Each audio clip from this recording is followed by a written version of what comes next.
This program is brought to you by Emory University.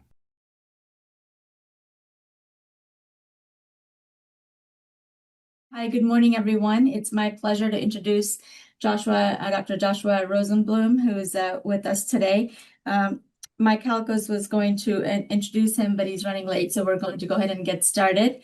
Dr. Rosenblum trained at, I'm just going to pull up here, I see that he did his general surgery residency and adult thoracic surgery at Emory and spent time in the congenital cardiac surgery fellowship at CHOA.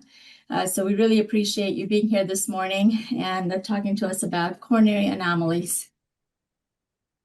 Well, thanks, Pooja, and thanks everyone for having me here. I think it's been a couple of years since I gave grand rounds to this group, so thanks. So I figured probably one of the commonest referrals we get to the ACHD program is for patients with some coronary anomaly from another outside institution or even from within our own institution. This is sometimes a controversial topic, and so I thought it would be interesting to kind of go through some cases and and some of the recommendations. So we'll discuss anomalous coronary origin from the pulmonary artery, anomalous aortic origin of the coronary arteries, and then if we have time, go over one common coronary problem in prior congenital patient. So it wouldn't be a congenitally based topic if I didn't at least mention embryology.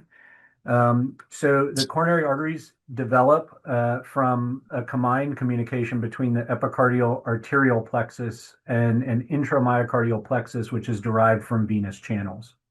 And during development, they coalesce to form the epicardially based coronary arteries.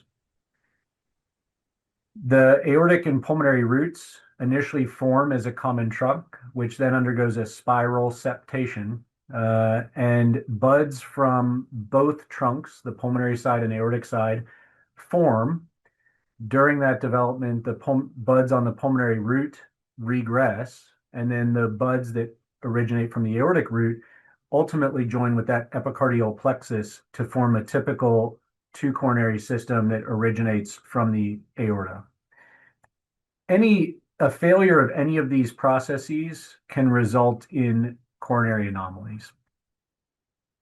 Now, anomalous coronary origin of the from the pulmonary artery is an exceedingly rare congenital anomaly. It occurs in 1/4 to 0.5% of all congenital heart defects.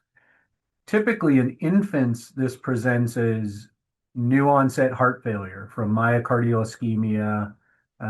Often these patients have severe mitral regurgitation. On echocardiography, they may have the prototypical chalk stick appearance of the papillary muscles for the mitral valve. Most commonly for an Al Kappa or anomalous left coronary from the PA, that arises from the leftward aspect of the posterior pulmonary sinus. But in reality, these coronary arteries can originate from anywhere along the pulmonary arteries, whether it's within the pulmonary root itself or even from the branch pulmonary arteries. Occasionally, they can be associated with patent ductus arteriosus, VSDs, coarctations, or tetralogy of Fallot. Now, in utero and in the neonatal period, the pulmonary vascular resistance is high, and the pressure in the pulmonary artery nearly matches that of the aorta. And so for patients born with an anomalous coronary from the pulmonary artery, there's still the ability to provide antegrade flow in the left coronary in this case, or if it's an R kappa in the right coronary. Following birth, in the first couple weeks of life, as the pulmonary vascular resistance drops, if no collaterals had formed between the right and left coronary, now the lower pressure in the pulmonary arteries results in retrograde flow in that left coronary and essentially causing steel and an ischemic cardiomyopathy. In this situation, if left unrepaired, there's a 90% chance of mortality in the first year of life. And so these infants typically present usually around the 2 to 8 month age range. Now, in rare instances, if collaterals had formed in the neonatal period or in utero, patients survive that infantile drop in pulmonary vascular resistance and live to adulthood. And in these patients, dense and very robust collateral circulation between the right and left coronary systems allow for continued antegrade flow to the anomalous left coronary. Now, typically, these patients end up presenting with chronic low-level myocardial ischemia, and often have dysrhythmias. And the primary cause of death in those patients is sudden death, likely due to dysrhythmias or arrhythmias. And so any infant that presents with new onset dilated cardiomyopathy, we are obligated to prove that the coronary arteries have normal aortic origin, because that's one of the most common presentations of anomalous left coronary from the pulmonary artery. In the adults, again, they typically may present completely asymptomatic. Often there's no findings on EKG or findings of left ventricular hypertrophy. Collaterals have to be abundant in these situations, and typically left unrepaired, these patients end up having sudden death due to ventricular dysrhythmias. So we had a 32-year-old gentleman present to us from another institution. He was otherwise healthy and was being worked up for some new onset exertional dyspnea. He worked in a warehouse and wasn't able to work his usual shift. And so during his workup at the other institution, he ended up with a CT scan, as pretty much everybody gets. And that saw these huge dilated collateral vessels from a massively dilated right coronary, and then a pulmonary artery origin of his left coronary artery. And so you can see that as it cycles through the CT here. And then these are still shots of the origin of the left coronary from the pulmonary artery. And then the origin of the right coronary, you can see it's massively dilated. This is common presentation for the adult form of this. He underwent a left heart cath, which showed no atherosclerotic coronary disease, but his EDP was about 36. And so he had a shunt fraction as a result of this massive collateral burden of probably close to 2 to 1. And so while he had no ischemic findings, his ventricular function was normal, his mitral valve functioned normally, his systolic function was normal. He had such a tremendous shunt burden as a result of this that we elected to offer him surgical intervention. Now, this is from a paper. The CT scan there on the left demonstrates what would be an R kappa, or an anomalous right coronary. And again, these have large collateral vessels. And this is typical for an intraoperative image. You can see just this huge snake's nest of large collateral vessels from right and left. And so that gentleman that we had presented, so there are a number of repair options. In adults, typically, as you could see, those large dilated tortuous vessels actually make it a bit easier for the repair, because it's so easy to mobilize those coronary arteries and get them to reach to where they're supposed to be. In smaller patients or in infants and children, sometimes we have to get a little bit creative. If the coronary arises from the pulmonary root in close proximity to the aorta, it's usually easy to mobilize it as a button and reimplant it in the proper sinus, and then we patch the defect in the pulmonary root. Sometimes we have to develop tubes of the pulmonary artery when the coronary artery is not able to be mobilized enough to reach directly. In adults, sometimes we'll have to do an interposition graft, but like I said, typically in adults, you can get the coronary to mobilize quite a bit and make it reach primarily. Sometimes the coronary arteries can arise from the branch pulmonary arteries. And again, the principles are all basically the same, regardless of where the coronary arises from. And that's to either mobilize the coronary to reimplant it as a button or to create a tube extension of that coronary to get it to reach the aorta so that it can be placed close to the proper sinus. So for this gentleman, we took him to the operating room. The key steps in the operation for these operations is that the pulmonary arteries need to be snared, because realistically, the only way to provide cardioplegia to that anomalous coronary is relying on the collateral circulation and while providing antegrade cardioplegia to the aortic root, it then pressurizes the pulmonary root so that hopefully you can get some protection of that anomalous coronary. Again, these patients tend to have torrential collateral flow, not just from the other normal coronary, but from other mediastinal collaterals.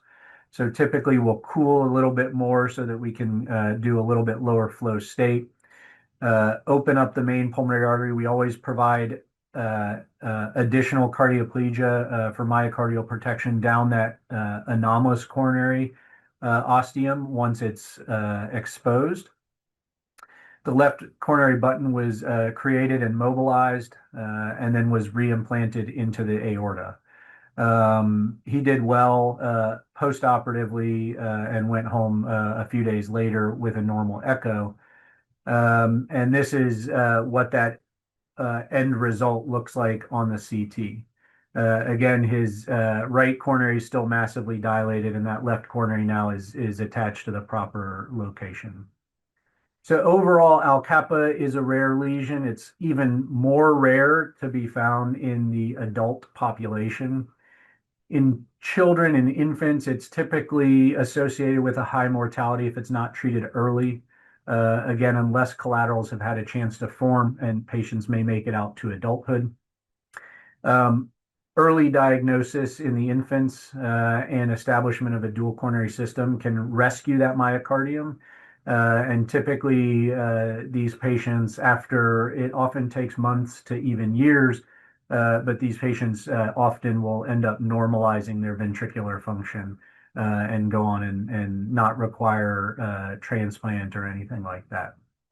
Reimplantation is the repair of choice in some adults who have robust collateralization, who may otherwise not be candidates for surgical intervention. If they do have a large shunt fraction, there are some instances where ligation or plugging of that anomalous origin may be an option for them. But our approach is typically always to establish a two coronary antegrade system from the aorta. Typically, long-term results are excellent. One sort of point of controversy or unknown is in children who present additionally with significant mitral regurgitation. What do we do? Repair is often not durable in these kids. Similar to adults with functional mitral regurgitation, a repair is not adequate. There are not a lot of series out there for adults who undergo anomalous coronary from the PA repair. This is from the Mayo group. Over a 50-year period, they had 10 patients who were adults, and you can see their ages there, some as old as 70. Most of them are Al Kappa. There were a couple of R Kappas.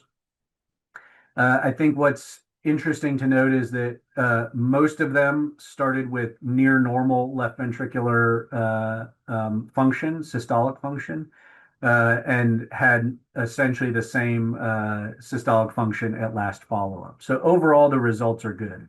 There were a couple of bypass grafts in this group, but most of them underwent button transfer. So the bulk of this talk was going to be on anomalous aortic origin of the coronary arteries. I think this is where we get into a lot of not controversy, but challenges in the decision making behind offering intervention or not to patients.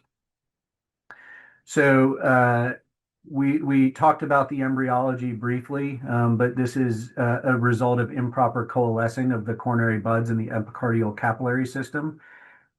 Realistically, the true incidence of anomalous aortic origin of the coronary artery is unknown. Most of the patients are asymptomatic, especially once they reach adulthood. And so the true denominator is unknown, which makes it challenging because it's hard to predict what the natural history of an unrepaired anomalous aortic origin of a coronary artery is. Most of these are diagnosed incidentally, especially in adulthood, especially now in the era of high resolution CT scans where patients get CTs for any number of reasons and it picks up these anomalous coronaries. Additionally, the decision making around whether intervention is offered evolves across the age spectrum from teenagers to adults. And so for some of the anatomic configurations, it really comes down to a shared decision-making model, especially in the absence of documented ischemia. So a couple of years ago, there was this expert consensus statement that came out. It was published in multiple different journals, akin to the AHA, ACC guidelines for other major organizations. Included adult and congenital cardiologists as well as surgeons. And so for trainees in particular, whenever they ask me about management of aortic origin of the anomalous aortic origin of the coronaries, this review actually very detailed goes through everything and what the expert consensus guidelines are for management of different anomalies. And so it's broken down into anomalous rights and anomalous lefts and goes through all of the commonest and even uncommon anatomic substrates. And so for an anomalous right coronary, the most common that we see is an anomalous right from the left sinus with an interarterial course. And that is considered high-risk anatomy. There are imaging features which may make one more high risk than the other. But you can see the other anomalous right anatomies would be considered low risk. Those that travel retroaortic or those that travel around the pulmonary artery and come anterior to it. Now, anomalous left from the coronary artery is a similar anatomic substrate when it comes to what are the high risk anatomic features. And those are when the LAD or the left main itself originates from the right sinus and has an interarterial course.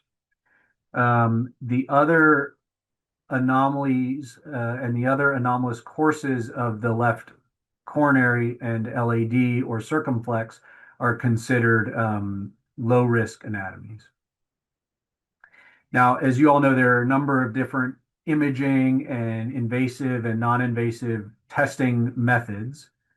CTA provides a lot of the anatomic factors that help to determine whether patients need intervention, but it doesn't really give any information on ischemia or infarction or tissue characteristics. And so for adult patients in particular, where we're asking the question of whether they warrant intervention or not, and their symptoms are a little bit unclear, they may require some other method of testing that may confirm their supposed ischemic symptoms.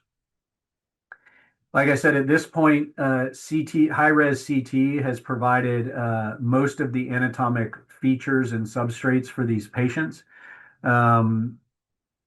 The angle of takeoff of the coronary is important. Normal coronaries have a near perpendicular takeoff from the aortic root in general. The anomalous origin often results in an acute angle, which can cause slit-like orifice and compression, especially during periods of increased pulmonary arterial pressure. When the coronary takes an intramural course, that can also create a slit-like orifice. And so these high-res CT scans now can actually provide a lot of anatomic detail for patients to help guide decision making. In general, regardless of the left or right coronary that is anomalous, the options for surgical treatment are the same. So for those coronaries that have intramural course, an unroofing of that intramural segment can replace the ostium into the correct sinus. For those coronary arteries that do not have a long intramural course or that may pass behind the intercoronary pillar of the aortic valve, reimplantation is the alternative approach. Now, in adult patients who may have other distal coronary artery disease, bypass grafting is reasonable, although I would not advocate for bypass grafting as a primary approach to treating anomalous coronary origin alone. Now, for a left coronary that has a transeptal or intraconal course, this requires a bit more complex repair. So if it passes somewhat superficially within the intraconal septum, a posterior approach whereby the main pulmonary artery is transected and mobilized anteriorly, and then similar to a myocardial bridge, the myocardium overlying that coronary can be divided, thus opening it up and freeing it up from that compression.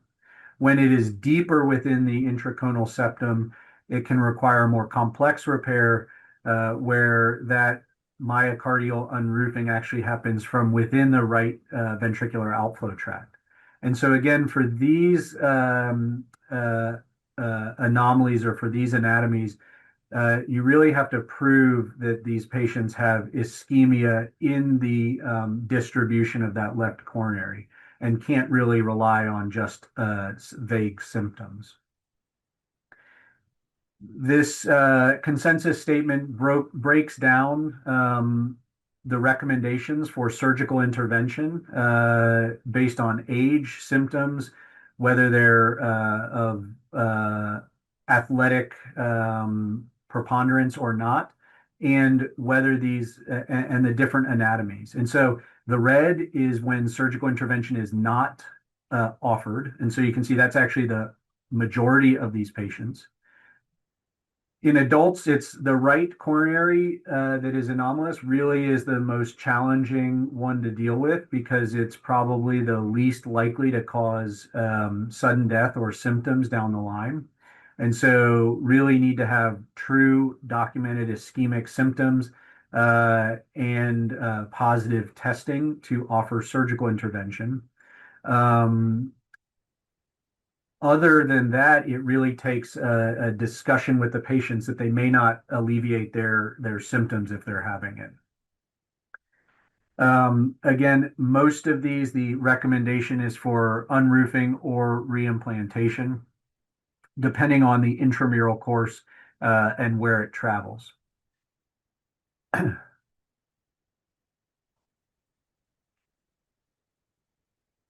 So I have a few cases here, and hopefully the videos will participate. But so this was a 38-year-old woman who was found to have an anomalous left from the right, which was discovered incidentally during routine screening because she had a strong family history of cardiac disease. She had no symptoms. She worked in risk management for a healthcare system. Her echo was stone cold normal. And her CT scan demonstrated this, which is her anomalous left coronary arising from the right coronary sinus. So in a 38-year-old who is an otherwise healthy person, would tolerate an operation fine, despite the fact that she was completely asymptomatic. Our recommendation was to undergo repair for this anomalous coronary. So we took her to the operating room and with a upper hemisternotomy on bypass, that long intramural segment was unroofed. We do an osteoplasty as a part of this operation routinely. The right-left intercoronary pillar had to be resuspended. And again, she did well, and she is symptom-free more than 1 year post-op. These cases are always challenging because she didn't have symptoms going in. And one of the senior anesthesiologists over here in the Children's Hospital once told me it's really hard to make an asymptomatic patient better. So these cases always cause a little bit of angst when we do them. But this is what her post-op CT looked like. And you can see that, sorry, let me go back. That now the left coronary ostium is in a more normal anatomic location. This is what these operations look like intraoperatively. So we mobilize the pulmonary artery off of the aorta so we can see where the coronary comes out of the wall of the aorta. From within the aortic root, you can see the anomalous orifice of the left coronary there that's being probed. And then we're able to open up sharply that common wall. And then typically we'll do an osteoplasty of that common orifice, as you can see here.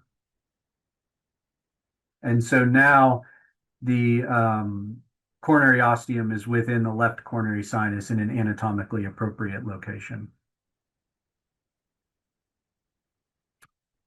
So this is where this is a probably more common referral we get for anomalous coronaries. So this was a 48-year-old woman who was having chest discomfort that wasn't clearly exertional or unstable angina. She had a normal transesophageal and transthoracic echo, no shunting, no valvar abnormalities, normal function biventricular. She had a left heart cath, which showed an anomalous right from the left sinus that had some systolic compression, but no coronary artery disease. She had other ischemic testing, which was completely normal. What is often common for these patients, as they tend to be a bit anxious, is that her chest pain symptoms increased in frequency following the diagnosis, which anatomically, physiologically doesn't make any sense. She's lived 48 years with this anomaly, never had any problems, lived her life normally, functioned normally, participated in sports and normal childhood activities, and now all of a sudden is having more frequent symptoms. That's a situation where my counseling with the patients is usually that it is possible that their symptoms will persist postoperatively despite a good technical result. That being said, we had multiple discussions with the patient. This is what her CT looked like. So you can see the long intramural and interarterial course of the right coronary. And so we had a discussion, and she understood the risks involved and that her symptoms might not improve, but that we would offer her repair for the theoretical reduction in sudden death down the line. And so took her to the operating room through a sternotomy on bypass, and that long segment was unroofed. And we did an osteoplasty and resuspended the right-left commissure. She did well. Her echo looked good postoperatively. I scan all of these patients prior to leaving the hospital.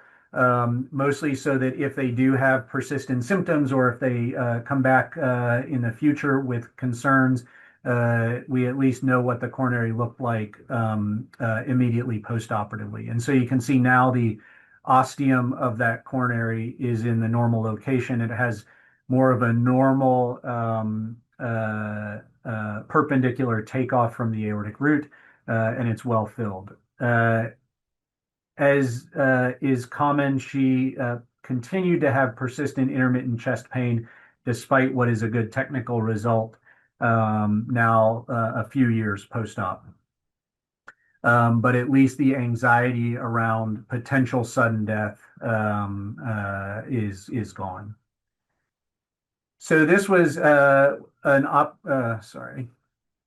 this was a case where I got fooled by the imaging preoperatively. So this was a 41-year-old obese woman who had had a tetralogy of flow repair in childhood. She had severe pulmonary insufficiency and moderate to severe tricuspid regurgitation as a result of her tetralogy repair. And she had an anomalous right coronary from the left coronary sinus. So these patients are a bit challenging because number one, that coronary now passes in a location where we're going to be placing a pulmonary valve prosthesis, which is a rigid structure.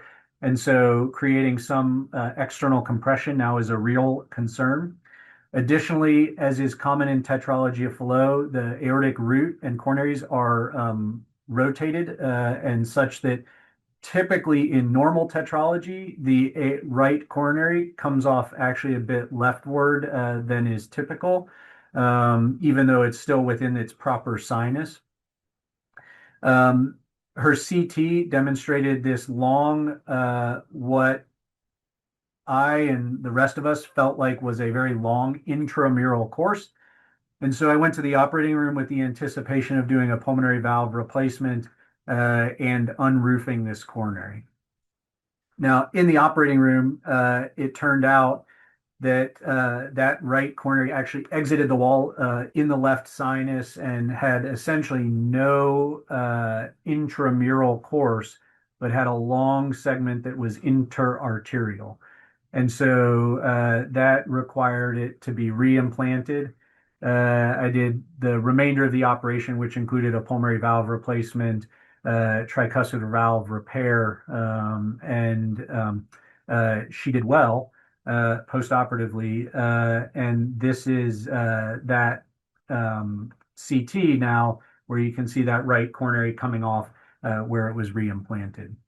So I think what I learned from this case was that, and I'm very have heightened awareness of it now. I've now done another one of these similar scenario, a tetralogy of Fallot patient who needed a reimplantation. That the fact that it was a redo setting, the typical CTA findings that we look for to judge intramurality or not, I think are out the window. And so being prepared to do a reimplantation is important in these patients. So the final sort of case for the anomalous coronaries that I wanted to present is something that we've now had referred to us 2 or 3 times, and that is the outside hospital report, and sometimes even within our own Emory healthcare system, imaging report. So this was a 48-year-old gentleman who had been referred to another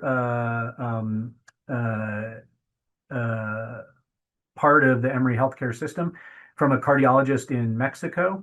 After a workup for incidental chest pain, he had a 4 mm ST depression on an exercise test. And he came with reports of a CT scan that reported an anomalous left coronary from the right coronary sinus with an interarterial and intramural course. And so he was actually referred here to one of the other cardiac surgeons here who had not had the imaging actual pictures yet, but the patient was traveling up here with plans for surgical and roofing. And the other surgeon had asked our group to take a look at things. And once we actually had the imaging, this was what it showed, which was not a typical left out of the off of the right with an intramural course, but this was a transeptal intraconal left coronary arising from the right coronary. And you can see it there passing underneath the pulmonary root. And so this is a situation where if you had relied upon just the report and taken the patient to the operating room, it would have been a bad day because these are not amenable to simple unroofing from within the aortic root, and they really can't be reimplanted as you would with an otherwise interarterial course. Additionally, as we've seen from the expert consensus guidelines, these are typically felt to be low risk anatomies. And so we took the opportunity then to evaluate his imaging again and repeat his imaging. And lo and behold, on a good SPECT stress test, treadmill test, he had essentially no symptoms, no imaging findings suggestive of ischemia. And so after some discussions with our ACHD cardiology group and talking with them, along with some reassurance, he was comfortable with continued surveillance without exercise restrictions, which was important for this gentleman as he was a big exerciser. And so what I've told most people, what this case really illustrates is that referral of these patients to the ACHD group has nothing to do with me or my surgical experience with having seen these. And it's really the greatest benefit that these patients get is by having cardiologists who are comfortable with non-intervention when it makes sense and when it's appropriate. Realistically, that's where these patients get the best benefit, and is that education. And so what do the outcomes look like for these patients? So again, there's not a lot of data in the purely adult populations. Again, this is a fairly rare phenomenon. There has been now a large multi-center cohort of patients with anomalous aortic origin of the coronary arteries that originates from the STS congenital heart surgery database. That enrollment and cohort has just completed for the most part. So we don't really have any large scale data on that patient population yet to really understand what the natural history of anomalous aortic coronary repairs and surveillance is. So we have some single center studies. So this is out of the Texas Children's Group. So they looked at their all patients undergoing anomalous coronary repair. Most of them were teenagers and young adults. They had most of them were on roofings, but some were about a third or a quarter of them were transections and reimplantations.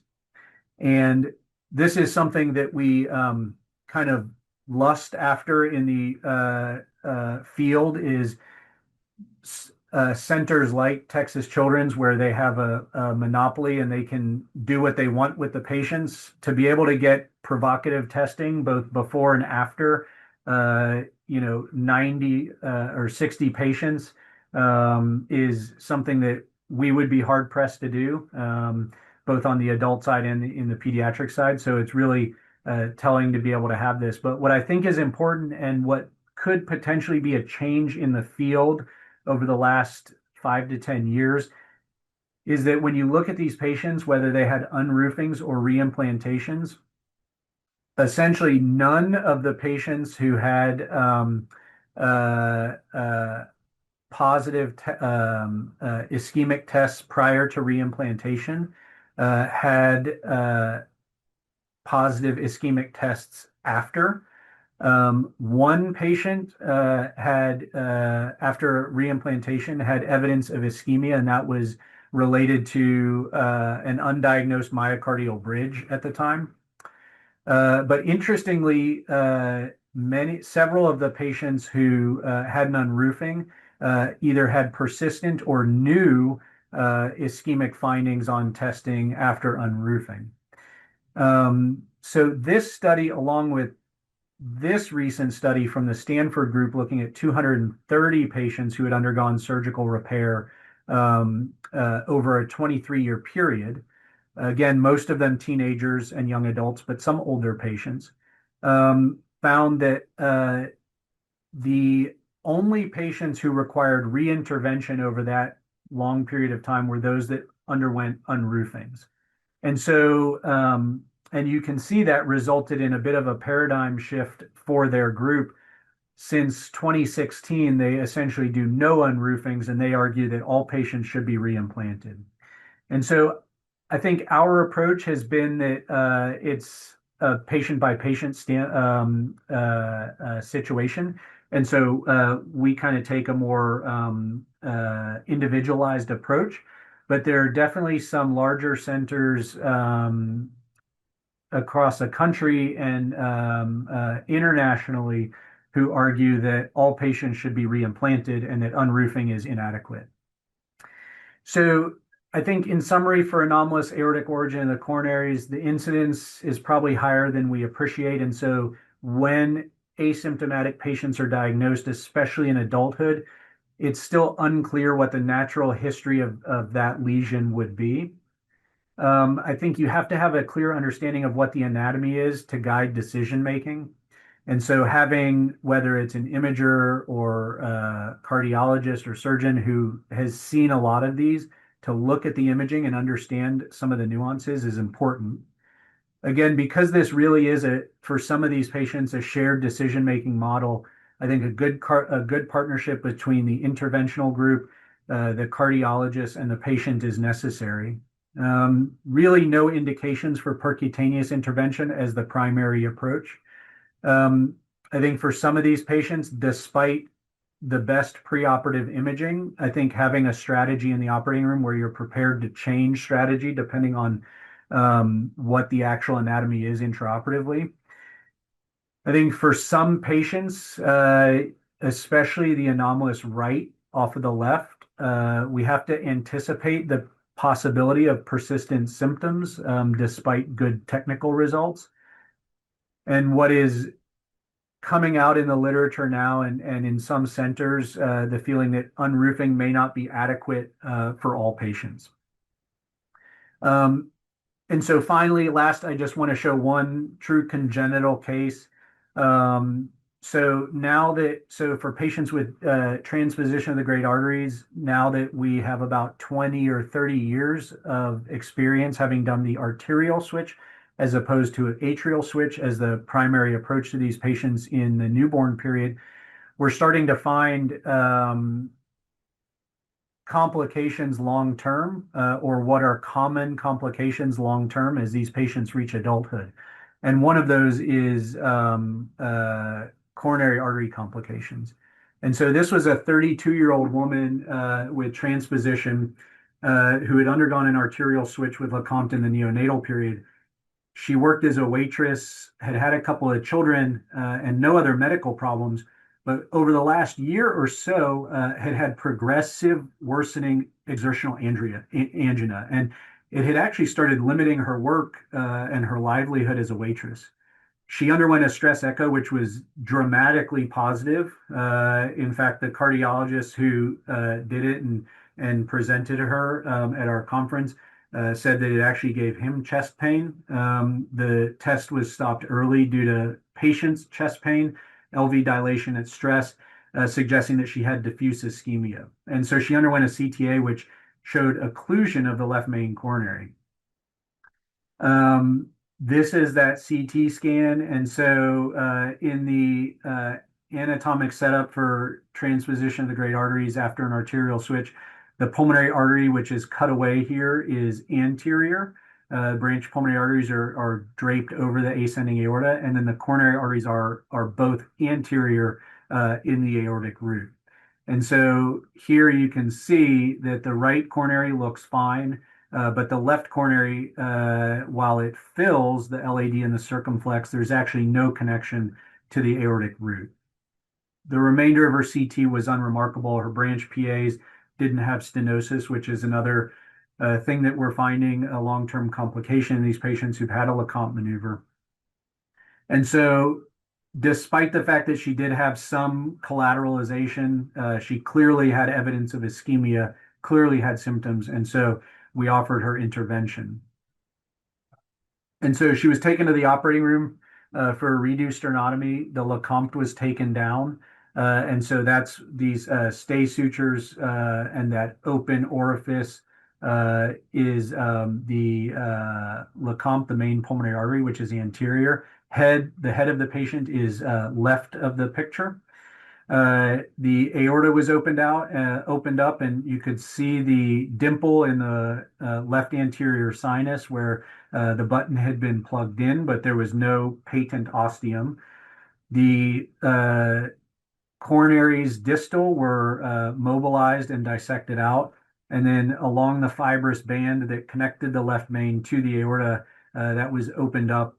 The left main was opened up onto the LAD and circ bifurcation, and then it was patched with autologous pericardium.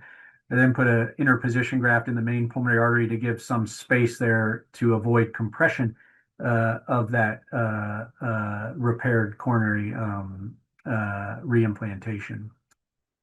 So she did quite nicely. She went home. Her echo showed normal function.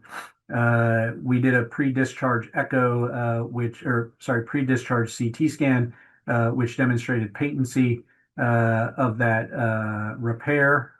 Repeat CT at 6 months also demonstrated a nicely patent left main, and she's symptom-free now a couple of years post-op at last follow-up.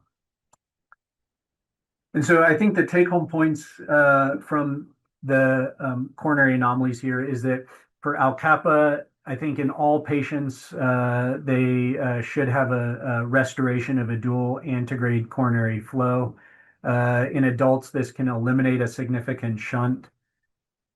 Most of these adults do have normal ventricular function because they have such robust collateralization, but I think myocardial protection in these patients is exceedingly challenging. And so it's not unreasonable to anticipate a need for mechanical support in the immediate postoperative period. But again, paying close attention to myocardial protection in the operating room can help alleviate that risk. I think anomalous aortic origin of coronaries is probably what provides the most stress, especially for non-congenital cardiologists and cardiac surgeons, because when you see an anomaly, you want to fix it, especially if a patient has vague symptoms. But I think following the guidelines, or they're not truly guidelines because, again, the data is still lacking. But at least these consensus guidelines, consensus statements is important. Having shared decision-making with these patients, understanding that you're taking on some surgical and interventional risk for a theoretical benefit or elimination of a theoretical risk is important. I think you have to be prepared for alternative operative approaches. Preparing the patient and other cardiologists for persistent symptoms in these patients who are found incidentally is important. And then in these complex anatomy that is considered typically not high risk, I think needing to prove ischemia is important prior to undertaking a risky or complex operation. And so with that, thanks for having me. I appreciate the opportunity. And happy to take any questions. Wonderful. Thank you, Josh. That was a great presentation and review for us this morning. Thank you for doing this. Ariel Schwartz has a question. Ariel, would you like to unmute and ask? Or Can you hear me okay? yes. Yeah. Thank you so much for an excellent presentation. This is a topic that I've had a lot of questions about because I've seen a couple patients in clinic actually. So I was just curious, the first case, the 38-year-old woman, did she have any stress testing or perfusion imaging and any ambulatory monitoring for ventricular arrhythmias prior to the decision to proceed with surgery? And in general, do you recommend this prior to surgery, or are the high-risk imaging features and the symptoms typically sufficient? Yeah, that's a great question. So the first qualifier I will say is whenever somebody asks about what the appropriate imaging, stress testing, and such for these patients is, I default to say we'll ask our ACHD cardiology experts. You know, I think especially like Christina Thaler, Desiree Conrad, and the rest of their group, but certainly our imagers really understand the nuances behind what is the best stress testing perfusion imaging for a given patient. And to be perfectly honest, those recommendations are a bit out of my wheelhouse, so I rely on them, and that gets back to also why whenever other cardiologists, other surgeons refer me patients directly, I usually explain to them that the biggest benefit we can get is by discussing it as a group with the ACHD cardiologist. So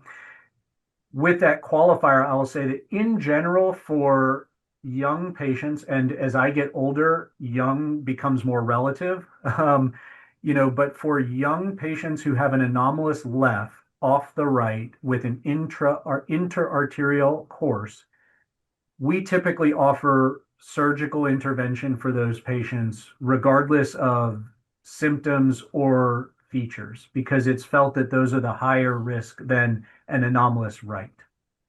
Okay. So I can't remember whether that patient in particular had stress testing or perfusion imaging or monitoring, mostly because the findings alone in that patient would have given us comfort or recommendations enough to proceed with surgical intervention. It's the patients that are either older. So again, what is older, right? I think well-selected patients in their 50s are still young in my book. Now, once patients get to be in their 60s, I think that's when you have to really discuss, are they good surgical candidates? What is their true risk factors? That sort of thing. So certainly a 38-year-old with an anomalous left off the right, regardless of symptoms or imaging finding, we would recommend surgical intervention for that patient. It's the other anatomies that become a little bit more nuanced. So if this had been a 38-year-old with an anomalous right off the left, that starts to get to a point where you say it's theoretically a relatively low risk anatomy, especially in a patient who now has had a 38-year-long stress test, essentially. Those patients, what we often see are ones that come in with some vague chest pain type symptoms and that they were found incidentally in that situation.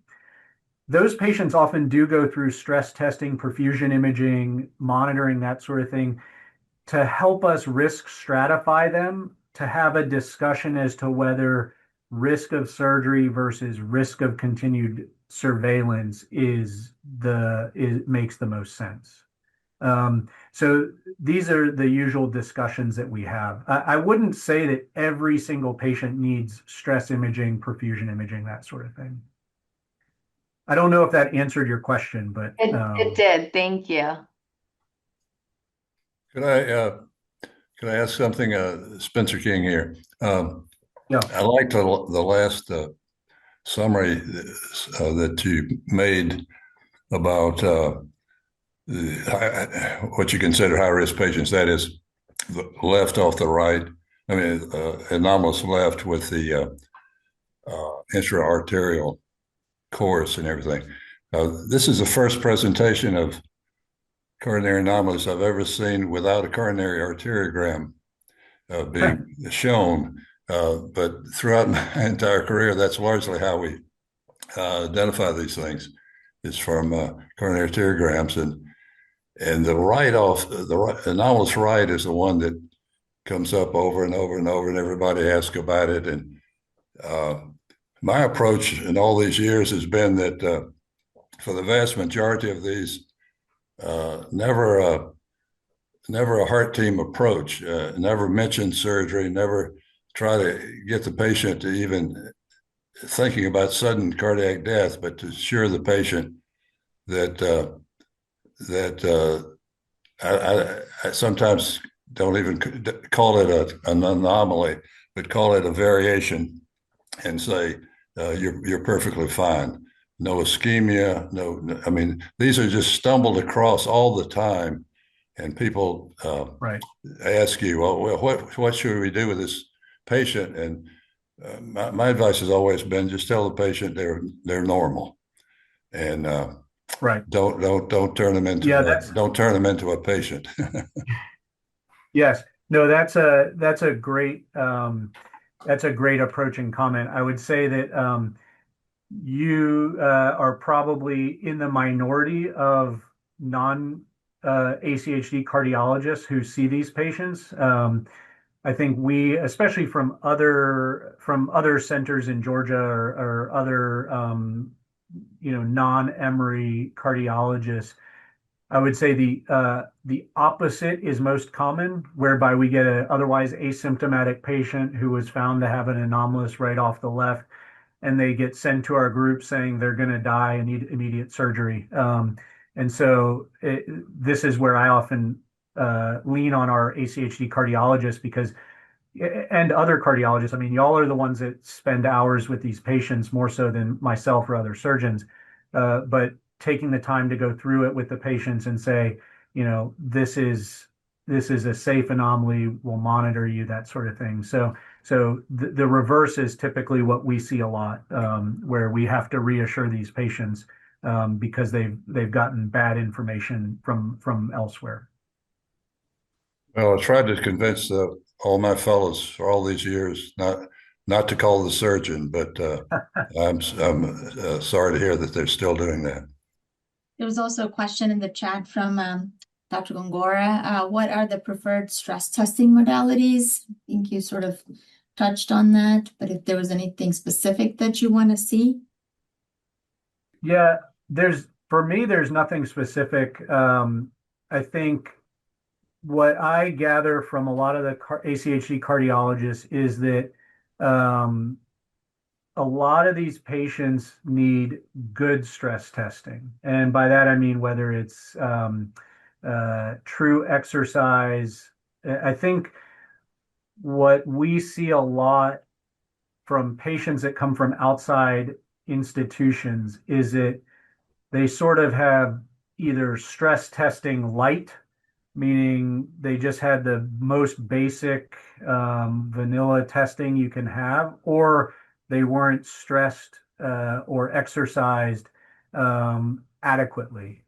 And especially a lot of these patients, especially the otherwise asymptomatic patients, are young, relatively young, healthy individuals. And so not getting to adequate exercise or adequate stress is not acceptable. So I think that's, they're probably most of the people on this call are much more attuned or much more expert in the nuances of various stress testing than I am. But that's the biggest thing I can say is, if there's any concern, repeating the stress testing in a system that you trust the results is probably most important. Okay, are there any other questions or comments? Hey, Josh. Steve Clements. Hey. So I wondered what your impression is of how, especially in the adults and young people, how these anomalies are discovered. And in particular, I think some of them have continuous murmurs. Whether or not you've seen any that the stethoscope was found, or are they incidentally found in the cath lab, like Spencer mentioned, or are they incidentally found on echo?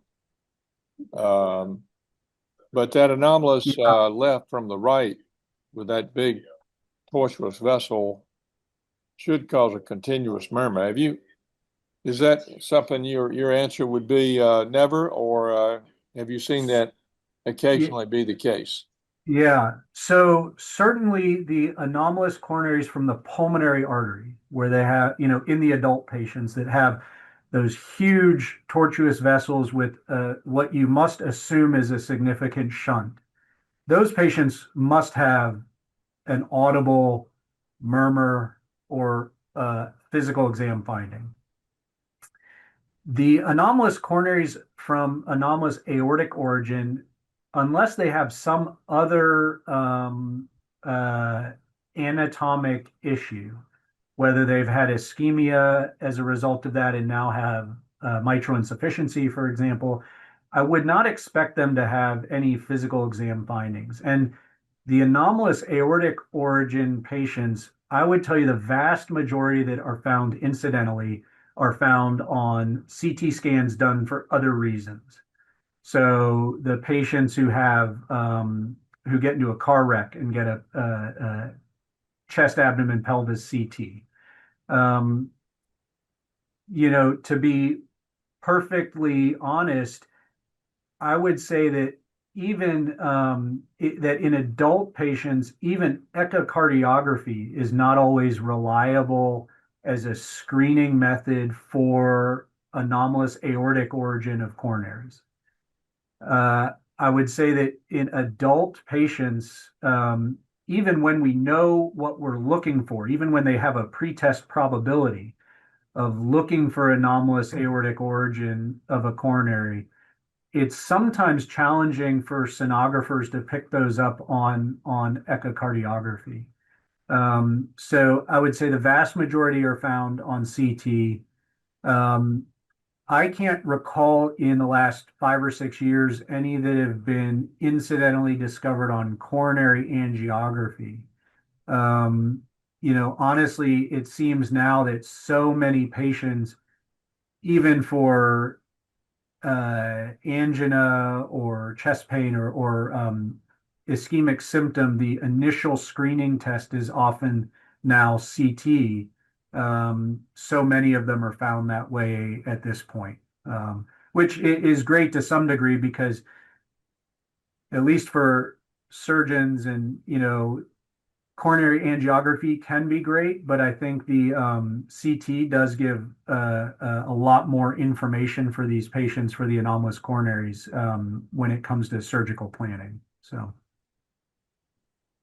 All right, thank you. In the interest of time, I'm going to go ahead and close. Thanks again for a wonderful presentation. Don't forget, everyone, to get your CME, and I will see everyone next week. The preceding program is copyrighted by Emory University.